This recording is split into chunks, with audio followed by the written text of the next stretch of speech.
Oh man, we are pretty much at the halfway point of the 2019 BQBL season.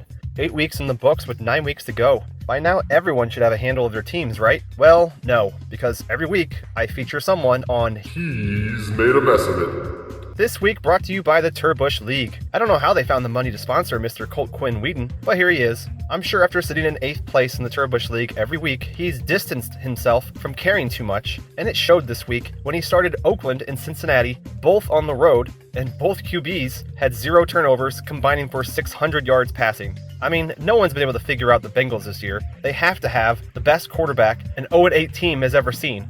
Meanwhile, he's at home watching benched Chicago lose their 3rd straight game to the awful Chargers, and Seattle put up 16 themselves. I can't fault you too much, but you did make the biggest mess this week. Speaking of messes over in Hot Top Picks, no one started any of the 3 worst teams in Week 8, properly benching the Saints and Drew Brees' return, Rodgers lighting up KC, and the Rams dispatching the Bengals at home. But someone did forget to start Miami, who played on the road at Pittsburgh after Pittsburgh's bye week.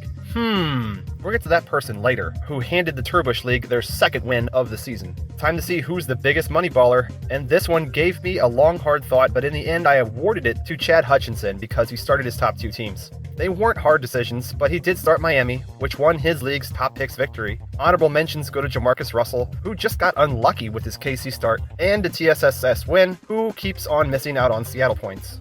Cade McNown scored 14 points this week and was even helped out by 7th place for getting the make picks, but still couldn't get himself out of 8th place. He falls 4 points further from safety and is now 65 points back. Let's talk about standings. The highest score of the week in both leagues is Johnny effing Moxon, and he rightfully takes back 1st place after starting his top 2 teams, helped by a mysterious benching for Arizona that not even Miss Cleo can figure out. Tyler Pauco has been listening to Nelly's Air Force Ones on repeat because he's been riding the Jets since week 2, and I don't blame him. Oh, that song's about shoes? Whatever. Wade Wilson followed up his goose egg last week with a 48 this week. He wasn't afraid to start Tampa Bay after their bye week, as Winston offered up 4 more turnovers to make it 10 total in his past 2 games. Wow. Jay Cutler must have been licking his chops when he started KC this past week against Green Bay, led by a backup quarterback, but it seems to be the theme this year in the NFL. Backup quarterbacks showing that they're playing a lot better than some teams' starting quarterbacks. TSSS Win now has 3 solid weeks in a row, and he also knew that the bye week was a myth, starting Kyle Allen, and in return gifting Mr. Win with 3 picks and no TDs. Could we have 3 quarterbacks next week with the last name Allen? I'm counting Buffalo, Carolina, and now Denver. Now we just need Tim Allen. Still stuck in 6th, we have the person who complains about his situation the most, Tony Banks. He's got 1 more week to go until his triple bye week in week 10. Yikes. Forgetting to make his picks on time this week is Chris Winkie. We would feel sorry for you, but it's not like you missed on any big points from the other teams. Finally, there's Cade McNown, who started his top 2 teams and got the 3rd lowest score of the week. That's kind of a positive, but not really. Now on to the Turbush League standings, where the only exciting thing that happened was Ryan Leaf stopped listening to Nelly's Air Force Ones and didn't start them for the first time all season. And it cost him.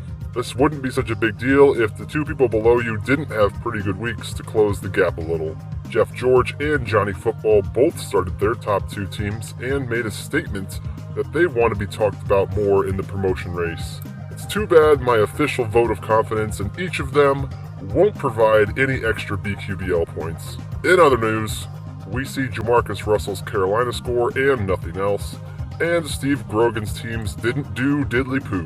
Done diddly, done diddly doodly.